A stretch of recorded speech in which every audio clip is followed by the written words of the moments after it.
ବିଜେଡିର ନିର୍ବାଚନୀ ଇସ୍ତାହାର ଘୋଷଣା କଲେ ମୁଖ୍ୟମନ୍ତ୍ରୀ। ଏହି ମ୍ୟାନିଫେଷ୍ଟୋ ଓଡ଼ିଶାରେ ଇତିହାସ ଲିପିବଦ୍ଧ କରିବ। ଗତ 24 ବର୍ଷ ମଧ୍ୟରେ ବିଜେଡି ସରକାର ଓଡ଼ିଶାକୁ ଏକ ଗରିବ, କ୍ଷୁଧାପ୍ରବଣ, ପ୍ରାକୃତିକ ବିପର୍ଯ୍ୟୟ ଦ୍ୱାରା କବଳିତ ପଛୁଆ ରାଜ୍ୟରୁ ଆଧୁନିକ ଅଭିବୃଦ୍ଧି ଭିତ୍ତିକ, ସଂସ୍କୃତି ଏବଂ ଅସ୍ମିତାର ପରିଚୟ ଭିତ୍ତିକ ରାଜ୍ୟରେ ପରିଣତ କରିପାରିଛି। ପ୍ରଭୁ ଜଗନ୍ନାଥଙ୍କ କୃପା ଏବଂ ଜନସାଧାରଣଙ୍କ ଆଶୀର୍ବାଦ ସହିତ ଏହି ଲୋକାଭିମୁଖୀ ମ୍ୟାନିଫେଷ୍ଟୋରେ ଉପସ୍ଥାପିତ ହୋଇଥିବା ଗ୍ୟାରେଣ୍ଟିଗୁଡ଼ିକ 5T ଗଭର୍ଣ୍ଣାନ୍ସ ମାଧ୍ୟମରେ କାର୍ଯ୍ୟକାରୀ ହେବ ଏବଂ ଓଡ଼ିଶା ଗଠନରେ 100 ବର୍ଷ ପାଳନ କରିବାର 2 ବର୍ଷ ପୂର୍ବରୁ 2034 ସୁଦ୍ଧା ଓଡ଼ିଶାକୁ ସମସ୍ତଙ୍କ ସହଯୋଗ ଓ ଦୃଢ଼ ନେତୃତ୍ୱ ବଳରେ ସମସ୍ତ କ୍ଷେତ୍ରରେ ଅଭିବୃଦ୍ଧି ଏବଂ ବିକାଶରେ 1 ନମ୍ବର ରାଜ୍ୟର ମାନ୍ୟତା ପ୍ରଦାନ କରିବ। ଆମର ଯୁବକ ହିଁ ଓଡ଼ିଶାର ସଫଳତାର କାହାଣୀ ଲେଖିବେ। 1 ନମ୍ବର ରାଜ୍ୟର ଭବିଷ୍ୟତ ଲେଖିବା ପାଇଁ ସେମାନଙ୍କୁ ସଶକ୍ତ ଓ ସମୃଦ୍ଧ କରାଯିବ। ଓଡ଼ିଶାର ଯୁବକମାନଙ୍କ ନିମନ୍ତେ 10 ବର୍ଷ ପାଇଁ 1 ଲକ୍ଷ କୋଟି ଅଲଗା ବଜେଟ୍ ରଖାଯିବ। ଏହି ଯୁବ ବଜେଟ୍ ଜଳବାୟୁ ଏବଂ ଜେଣ୍ଡର ବଜେଟ୍ ଭଳି ବିଧାନସଭାରେ ଉପସ୍ଥାପିତ ହେବ। ଯୁବକମାନଙ୍କ ଦ୍ୱାରା ଦିଆଯାଇଥିବା ପରାମର୍ଶକୁ ଆଧାର କରି ପ୍ରତିବର୍ଷ ଏଥିରୁ 1000 କୋଟି ଟଙ୍କା ଖର୍ଚ୍ଚ ହେବ। ବିଶ୍ୱରେ ଏହା ପ୍ରଥମ ପ୍ରକାରର ପ୍ରୟାସ ହେବ ଯେଉଁଠାରେ ଯୁବକମାନେ ନିଜ ପରିଚୟ ଏବଂ ଓଡ଼ିଶାର ପରିଚୟ ସୃଷ୍ଟି କରିପାରିବେ। ନୂଆ ଓ ମ୍ୟାଜିକ୍ କାର୍ଡ ଦ୍ୱାରା ଏକାଧିକ ସୁବିଧା ସୁଯୋଗ ସହିତ ପରିସର ବିସ୍ତାର ହେବ। ନୂଆ ଓ ଛାତ୍ରବୃତ୍ତି ବାଳିକାମାନଙ୍କ ପାଇଁ ବାର୍ଷିକ 14,000 ଏବଂ ପୁଅମାନଙ୍କ ପାଇଁ ବାର୍ଷିକ 12,000କୁ ବୃଦ୍ଧି କରାଯିବ। ସରକାରୀ ପ୍ରବେଶ ପ୍ରକ୍ରିୟା ମାଧ୍ୟମରେ ଯୋଗ୍ୟତା ହାସଲ କରିବା ପରେ ଡିପ୍ଲୋମା ଏବଂ ଡିଗ୍ରୀ ପାଠ୍ୟକ୍ରମ କରୁଥିବା କଲେଜରେ ପଢ଼ୁଥିବା ସମସ୍ତ ଯୋଗ୍ୟ ଛାତ୍ରଙ୍କୁ ଏହା ପ୍ରଦାନ କରାଯିବ। ଆସନ୍ତା 5 ବର୍ଷରେ 2 ଲକ୍ଷ ସରକାରୀ ଚାକିରି ଯୋଗାଇ ଦିଆଯିବ। ସ୍ୱୟଂ ଉଦ୍ୟୋଗୀ ଋଣକୁ ବ୍ୟାପକ କଭରେଜ ସହିତ 1 ଲକ୍ଷରୁ 2 ଲକ୍ଷକୁ ବୃଦ୍ଧି କରାଯିବ। ଓଡ଼ିଶାରେ ଏକ ନୂତନ କୌଶଳ ଓ ଉଦ୍ୟୋଗ ବିଶ୍ୱବିଦ୍ୟାଳୟ, state institute of fashion technology ଏବଂ AI ବିଶ୍ୱବିଦ୍ୟାଳୟ ପ୍ରତିଷ୍ଠା କରାଯିବ। ଏହି ସମସ୍ତ ପଦକ୍ଷେପ ଯୁବକମାନଙ୍କୁ ସଶକ୍ତ କରିବା ଏବଂ ଓଡ଼ିଶାକୁ ଏକ ବୃହତ୍ ଅଭିବୃଦ୍ଧି ପଥରେ ଆଗେଇ ନେବାକୁ ସକ୍ଷମ କରିବ। ଅର୍ଥନୈତିକ ଅଭିବୃଦ୍ଧି ପାଇଁ ସମଗ୍ର ଇକୋସିଷ୍ଟମକୁ ଶକ୍ତିଶାଳୀ କରାଯିବ, ଯାହା ଓଡ଼ିଶାକୁ ଦେଶର ଶ୍ରେଷ୍ଠ 3ଟି ଅର୍ଥନୈତିକ ବିକଶିତ ରାଜ୍ୟରେ ପରିଣତ କରିବ। ଖଣିଜ ଭିତ୍ତିକ ଶିଳ୍ପ ବ୍ୟତୀତ ସେମିକଣ୍ଡକ୍ଟର, IT ଶିଳ୍ପ, କୃତ୍ରିମ ବୁଦ୍ଧିମତ୍ତା ଇତ୍ୟାଦି ସହିତ ନୂତନ ଯୁଗ, ବୈଷୟିକ ଏବଂ ନୂତନ ଅର୍ଥନୀତି ଉପରେ ଧ୍ୟାନ ଦିଆଯିବ। ଓଡ଼ିଶା ପୂର୍ବ ଭାରତର IT ରାଜଧାନୀ ହେବ। ଉତ୍ପାଦନ ନିବେଶକୁ ଆକର୍ଷିତ କରିବାରେ ଆମେ ଆଗେଇ ଆସିବା। ପରିବେଶ ଅନୁକୂଳ ପର୍ଯ୍ୟଟନ ପାଇଁ 100ଟି ସ୍ଥାନ ଉପରେ ଧ୍ୟାନ ଦିଆଯିବ। ଖ୍ୟାତିସମ୍ପନ୍ନ ବୈଷୟିକ ଏବଂ ପରିଚାଳନା ମ୍ୟାନେଜମେଣ୍ଟ ସଂସ୍ଥାଗୁଡ଼ିକ ଓଡ଼ିଶାରେ କ୍ୟାମ୍ପସ ପ୍ରତିଷ୍ଠା ପାଇଁ ଉତ୍ସାହିତ ହେବେ। ଏହିସବୁ ଓଡ଼ିଶାର ଯୁବକମାନଙ୍କ ଦ୍ୱାରା ସଶକ୍ତ ହେବ। ଯୋଜନାବଦ୍ଧ ସହରୀକରଣ ଅଭିବୃଦ୍ଧି, ଉତ୍ପାଦକତା, ସୃଜନାତ୍ମକ ଏବଂ ପରିବର୍ତ୍ତନ ବୃଦ୍ଧି କରିବ। ଆଗାମୀ 10 ବର୍ଷରେ ଆମେ ସହରୀ ଜନସଂଖ୍ୟାକୁ ଦ୍ୱିଗୁଣିତ କରିବୁ। ଉତ୍ତମ ଗୁଣବତ୍ତା ସମ୍ପନ୍ନ ସୁବିଧା ସୁଯୋଗ ନିମ୍ନଲିଖିତ ଅଞ୍ଚଳଗୁଡ଼ିକ ପାଇଁ ଯୋଗାଇ ଦିଆଯିବ। 4ଟି ମେଗା ସହରୀ କ୍ଲଷ୍ଟର ଯୋଜନା କରାଯାଇଛି। ସେମାନଙ୍କ ମଧ୍ୟରେ Bhubaneswar, Cuttack, Khordha, Puri cluster, Sambalpur, Jharsuguda, Rourkela cluster, Baripada, Baleswar, Bhadrak cluster ଏବଂ ବ୍ରହ୍ମପୁର, ଛତ୍ରପୁର, ଗୋପାଳପୁର କ୍ଲଷ୍ଟର।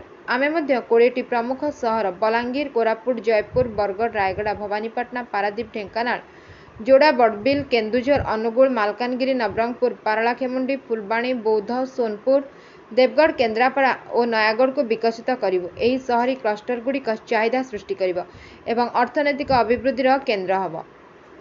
ପୁରୀ ଅନ୍ତର୍ଜାତୀୟ ବିମାନ ବନ୍ଦର ଏବଂ ଅନ୍ୟାନ୍ୟ ସୁବିଧା ସହିତ ଏକ ଆନ୍ତର୍ଜାତୀୟ ସହର ଭାବରେ ବିକଶିତ ହେବ। ବିମାନ ବନ୍ଦର ସହିତ 20ଟି ସମସ୍ତ ପ୍ରମୁଖ ସହର ସହିତ ଲକ୍ଷ୍ମୀ ବସ୍ ସଂଯୋଗ ରହିବ। ମେଟ୍ରୋ ଦ୍ୱାରା ଭୁବନେଶ୍ୱର, ଖୋର୍ଦ୍ଧା, ପୁରୀ ଓ କଟକକୁ ସଂଯୋଗ କରିବ ଏବଂ ପର୍ଯ୍ୟାୟକ୍ରମେ ସମ୍ପ୍ରସାରିତ ହେବ। ବିଜୁ ଅର୍ଥନୈତିକ କରିଡର ମାଧ୍ୟମରେ ପଶ୍ଚିମ ଏବଂ ଦକ୍ଷିଣ ଓଡ଼ିଶାର ବିକାଶ ଉପରେ ଆମର ବିଶେଷ ଧ୍ୟାନ ରହିବ। ସ୍ଥିରତା ସହିତ ଅଭିବୃଦ୍ଧି ଉପରେ ଆମର ଧ୍ୟାନ ରହିବ। ଆମର ବର୍ତ୍ତମାନର ତଥା ଭବିଷ୍ୟତ ପିଢ଼ିର ଆବଶ୍ୟକତା ପୂରଣ କରିବ। ଅଭିବୃଦ୍ଧି ଏବଂ ଦାରିଦ୍ର୍ୟ ହ୍ରାସ କରିବାରେ ଶକ୍ତି ଏକ ଗୁରୁତ୍ୱପୂର୍ଣ୍ଣ ଭୂମିକା ଗ୍ରହଣ କରିଥାଏ। ଓଡ଼ିଶାର 75% ପରିବାରର 100 ୟୁନିଟ୍ କମ୍ ବ୍ୟବହାର ଏବଂ ଅନ୍ୟ 10% 100ରୁ 150 ୟୁନିଟ୍ ବ୍ୟବହାର କରୁଛନ୍ତି। ଶକ୍ତି ସୁରକ୍ଷା ସହିତ ଏହି 85ରୁ 90% ଜନସଂଖ୍ୟାକୁ ଆଚ୍ଛାଦନ କରିବା ପାଇଁ 100 ୟୁନିଟ୍ ପର୍ଯ୍ୟନ୍ତ ଗ୍ରାହକମାନେ ଶୂନ ବିଲ୍ ପାଇବେ ଏବଂ 100ରୁ 150 ପର୍ଯ୍ୟନ୍ତ 50 ୟୁନିଟ୍ ପାଇଁ ରିହାତି ପାଇବେ। ଏହା କେବଳ ରାଜ୍ୟରେ ଶକ୍ତି ସୁରକ୍ଷା ବୃଦ୍ଧି କରିବ ନାହିଁ, ବରଂ ବିଦ୍ୟୁତର ଦାୟିତ୍ୱପୂର୍ଣ୍ଣ ବ୍ୟବହାରକୁ ମଧ୍ୟ ଉତ୍ସାହିତ କରିବ। ଏହା ସ୍ଥାୟୀ ଅଭିବୃଦ୍ଧି ପାଇଁ ଅତ୍ୟନ୍ତ ଗୁରୁତ୍ୱପୂର୍ଣ୍ଣ କାରଣ ହେବ। ଓଡ଼ିଶାର ଅଭିବୃଦ୍ଧି କାହାଣୀରେ ମଧ୍ୟବିତ୍ତ ଏକ ଗୁରୁତ୍ୱପୂର୍ଣ୍ଣ ଭୂମିକା ରହିଛି। ସେମାନଙ୍କୁ BSKY କଭରେଜ 20 ଲକ୍ଷ ପର୍ଯ୍ୟନ୍ତ ଗୃହ ଋଣ ଉପରେ ସୁଧ ସବଭେନ୍ସନ୍। ସେମାନଙ୍କୁ BSKY କଭରେଜ 20 ଲକ୍ଷ ପର୍ଯ୍ୟନ୍ତ गृह ऋण उपरे सुध सबभेन्सन एवं पिलामानक पई छात्रवृत्ति और उच्च शिक्षा तथा सुलभ परिवहन पई ऋण उपरे सुध सबभेन्सन प्रदान करी सेमानकु सशक्त कराजिब। विद्युत सब्सिडी मध्यमित परिवार पई मध्ये लागू हबो। स्वास्थ्य एवं शिक्षा उपरे पकेट खर्च ह्रास हेले संचय वृद्धि पाइब। उभय ग्रामीण एवं सहरांचल रे शिल्पायन एवं नियुक्ति सृष्टि मध्यमित श्रेणी लोकंक भितर नूतन आशा संचार करिब। ओडिशार अभिवृद्धि कहानी रे महिला माने सर्वदा एक गुरुत्वपूर्ण भूमिका रहिछि एवं सेमाने यह जारी रखिबे। बिना सुधरे 15 लाख पर्यंत ऋण जोगाई देबारे यह देशर प्रथम राज्य हेबो। आसंता 5 वर्ष ओडिशार अभिवृद्धि कहानी रे महिला माने सर्वदा एक गुरुत्वपूर्ण भूमिका रहिछि। ओडिशार अभिवृद्धि कहानी रे महिला मानकर सर्वदा एक गुरुत्वपूर्ण भूमिका रहिछि एवं सेमाने यह जारी रखिबे। बिना सुधरे 15 लाख पर्यंत ऋण जोगाई देबारे यह देशरे प्रथम राज्य हेबो। आसंता 5 वर्ष मध्य आमर एचएसजी गुडी को 1.5 लाख कोटी टंकार आर्थिक लिंकेज हासिल करी 2500 कोटी टंकार सुध सेमानक निकट को फेराई दिया जिवो। एहा सेमानकु सेमानकर व्यवसाय को इंधन देबारे सहाय्य करिवो एवं एचएसजी रु क्षुद्र और मध्यम उद्योग रे रूपांतर त्वरान्वित करिवो। एचएसजी को आगामी 10 वर्ष रे 20,000 कोटीर सरकारी व्यवसाय जोगाई दिया जिवो। व्यक्तिगत महिला उद्योगी मानकु सेमानक व्यवसाय आरंभ एवं वृद्धि पई 10 लाख पर्यंत सब्सिडी युक्त ऋण जोगाइबा पई 100 कोटी टंकार कर्पस पांठी सहित सहायता प्रदान करा जिवो। मिशन शक्ति महिलांक पई पेंशन रहिबो। समस्त तृणमूल स्तर महिला कर्मी संप्रदायर सहायता कर्मचारी अंगनवाड़ी कर्मी एवं आशागुड़िक बीएसकेवाई कवरेज एवं सामाजिक सुरक्षा पेंशन मध्य पाइबे। स्वास्थ्य उपरे पकेट खर्च अर्थनैतिक अभिवृद्धि एवं मौलिक मानविक अधिकार पर बाधा सृष्टि करे। आमर प्रमुख स्कीम बीएसकेवाई नवीन कार्ड प्रवर्तन प्राय समस्त वर्ग को कवरेज करिवो। एथिरे मध्यमित सरकारी कर्मचारी चुक्तिभित्तिक श्रमिक माने पर्यायक्रमे अंतर्भुक्त हेबे। आमे आसंता 10 वर्ष मध्य स्वास्थ्य पई सर्वनिम्न खर्चर राज्य होई परिबो। आमे आसंता 10 वर्ष मध्य स्वास्थ्य पई सर्वनिम्न खर्चर राज्य होई परिबा। एई स्वास्थ्य निश्चितता आम जनसंख्या को सशक्त करिबो एवं आम राज्य को आगको बढ़ाइबो। अभिवृद्धि सहित अंतर्भुक्त सर्वदा आमर उद्देश्य। आदिवासी जनजाति ओबीसी एवं संख्यालघु संप्रदायर सशक्तिकरण सर्वाधिक प्राथमिकता अटे। स्वयं नियुक्ति दिगरे प्रतिवर्ष 10,000 एसटी एससी एवं ओबीसी युवक मानक पई 1 लाख टंकार अनुदान प्रदान करबा को आमे 10 वर्ष मध्य 1,000 कोटी पांठी प्रदान करिवु। सेहिभଳି एसटी एससी एवं ओबीसी युवक मानक मध्य उद्योगिकता 10 लाख टंका पर्यंत शुद्ध छाड़ हब। स्वयं ऋण अनुदान रे प्राथमिकता रहिबो। ओबीसी संख्यालघु एससी एवं आदिवासी छात्र मानक पे अधिक हॉस्टेल व्यवस्था सहित शिक्षा एवं अधिक नियुक्ति आगको बढ़ाइबो। लाभ योजना द्वारा छोट जंगल उत्पादन संग्रह आय को त्वरान्वित करिबो। मुख्यतः आदिवासी मानक उत्साहित करिबो। ग्रामीण गृह योजना अधीन रे समस्त योग्य परिवार को 10 लाख घर जोगाई दिया जिवो। खाद्य सुरक्षा सर्वदा बीजेडी सरकार को एक ग्यारंटी अटे। समस्त योग्य परिवार को राशन कार्ड योग्यता भितर निश्चित जोगाई दिया जिवो, जहाँ समस्त परिवार को अंतर्भुक्त निश्चित करिवो। कृषक माने राज्यर खाद्य निरापत्तार मेरुदंड अटंती। कृषकर समग्र इकोसिस्टम मजबूत हब। कृषि उद्देश्य रे मागणा विद्युत प्रदान करा जिवो, जहाँ सारा राज्य रे कृषक मानक उपकृत करिवो। यह उत्पादन वृद्धि एवं सेमानकर भार ह्रास करिबारे सहाय्य करिवो। पिलामानकर शिक्षा पई छात्रवृत्ति एवं निर्भरशील झियो विवाह पई 25,000 सहायता सहित कालिया अनुदान जारी रहिबो एवं विस्तार करा जिवो। 1.5 लाख पर्यंत फसल ऋण सुधमुक्त हेबो। मौसुमी अनिश्चितता को दूर करबा पई मत्स्यजीवी संप्रदाय को वार्षिक 15,000 प्रदान करा जिवो। मौसुमी अनिश्चितता को दूर करबा पई मत्स्यजीवी संप्रदाय को वार्षिक 15,000 प्रदान करा जिवो। आमर समृद्धि संस्कृति एवं भाषार प्रोत्साहन एवं संरक्षण अर्थनैतिक अभिवृद्धि सहित हाथ मिलाई थाए। आमर उपासना स्थान ऐतिह्य स्थल एवं गुरुत्वपूर्ण व्यक्तित्व सहित जड़ित स्थान गुड़िक संरक्षण करबा पई एक हेरिटेज विकास पांठी भाव 1,000 कोटीर एक कर्पस को पृथक करा जिवो। शास्त्रीय भाषा भाव ओडियार विकास एवं प्रोत्साहन पई 100 कोटी रखा जाइछि। गत 10 वर्ष मध्य केंद्र सरकार शास्त्रीय भाषा भाव ओडियार प्रचार प्रसार और गवेषणा पई 0 पांठी ग्रहण करा जाइछि। आमे पुणी थरे केंद्र को अनुरोध करिबु जे ओडिसी संगीत को शास्त्रीय संगीत मान्यता एवं हो मुंडारी एवं भूमिजों को 8म कार्यसूची अंतर्भुक्त करा जाओ। पश्चिम ओडिशार भाषार विकास तथा गवेषणा अध्ययन एवं अनुसंधान पई 25 कोटी टंकार कर्पस फंड सहित संबलपुर विश्वविद्यालय एक उत्कर्ष केंद्र स्थापन करिबु। ओडिशार प्रसिद्ध व्यक्तित्व सहित संयुक्त 100 कोटी विद्यालय को ऐतिह्य विद्यालय भाव विकसित करा जिवो। पद्मश्री एवं पद्मभूषण भली प्रतिवर्ष कलिंगश्री एवं कलिंगभूषण पुरस्कार प्रदान करा जिवो। समग्र राज्य रे भगवत टुंगीर संरक्षण पे अर्थ जोगाई दिया जिवो। यह आम युवक मानक सेमानकर संस्कृति ऐतिह्य एवं भाषार गर्व अनुभव करने को सशक्त करिवो एवं आत्मविश्वास सहित भविष्य को आगक बढ़ाइबा को सक्षम करिवो। जय जगन्नाथ समस्तंकु नमस्कार जुहार महाप्रभु का आशीर्वाद एवं ओडिशावासी को शुभेच्छा रे आज लोकों को घोषणा पत्र ओडिशा नंबर 1 प्रकाश करिबा मोर पाए सौभाग्यर कथा गत 24 वर्ष भितरे बीजेडी सरकार ओडिशा रे रूपांतर आनिछि। ओडिशा बारंबार नेचुरल डिजास्टर द्वारा क्षति सहिछि। एक गरीब और पछुआ राज्य भावरे ओडिशार परिचय आज इतिहास होइछि।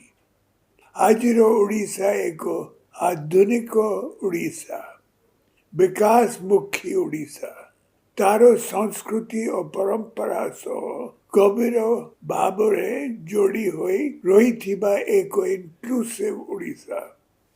ए घोषणा पत्र ओडिशा रे एक सुवर्ण युगर बीती पकाइछि। 2034 सुद्धा ओडिशा हेबो देशरो एक नंबर राज्य। स्वतंत्र ओडिशा प्रदेश गठन 100 वर्ष 2036 रे हेबो। तार 2 वर्ष पूर्वरु आमे ओडिशा को एक नंबर करिबु। 5T उपक्रम रे ओडिशा लेखिबो नुआ इतिहास हेबो नंबर 1। युवक शक्ति हेबे यारो सारथी। तेणु ई घोषणा पत्र हेबो विशेष करी युव शक्ति रो घोषणा पत्र। युव शक्ति पाई स्वतंत्र बजेट युव बजेट आसिबो। यह हेबो देश रो प्रथम। आगामी 10 वर्ष रे एति पाई खर्च हेबो 1 लाख कोटी टंका। युव युवती मान को सजेशन भीतरे खर्च हेबो 1000 कोटी टंका। नुआ ओ स्कॉलरशिप रे वर्ष को झियो मान को दिया जीवो 14,000 टंका, पुआ मान को 12,000 टंका। 2 लाख सरकारी चाकरी सृष्टि करा जीवो। साइंटिफिक प्लानिंग रे 4 गोटी अर्बन क्लस्टर और कोरियाटी शहर रो विकास करा जीवो। जनसाधारण तथा भक्त मान को सुविधा पाई वर्ल्ड क्लास सुविधा सह पूरी को एक इंटरनेशनल सिटी भावरे विकासित करा जीवो। राज्य रे शक्ति निरापत्ता वृद्धि पाई पदक्षेप निया जाइछि। 100 यूनिट पर्यंत बिजली व्यवहार करुथिबा परिवार पाई बिजली मागना। 100 रु 150 यूनिट बिजली व्यवहार करुथिबा परिवार 50 यूनिट पर्यंत रिहाती पाइबे। यह द्वारा राज्य रो 90% परिवार उपकार पाइबे। बिजु स्वास्थ्य कल्याण योजना को BSKY नवीन कार्ड जोरियारे BSKY रो परिसर वृद्धि कराजिबो। एतिरे middle class government servant contractual workers और ग्रास रूट कम्युनिटी स्टाफ को शामिल कराजिबो। BSKY सुविधा घर तैयारी पाई 20 लाख टंका पर्यंत सब्सिडाइज लोन सुलभ परिवहन शिक्षा वृत्ति 100 यूनिट पर्यंत मागना बिजली आम मिडिल क्लास को सशक्त करिबो। माँ माने हेउचंती विकास रो मूल भीति। आसंता 5 वर्ष रे सबु SAG मान को SME कराजिबो। माँ माने हेबे एंटरप्रेन्योर।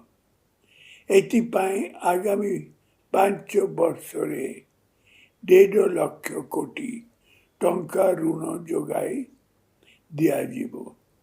एतिपाई राज्य सरकार 2,500 कोटी टंका रो शुद्ध रिहाती देबे।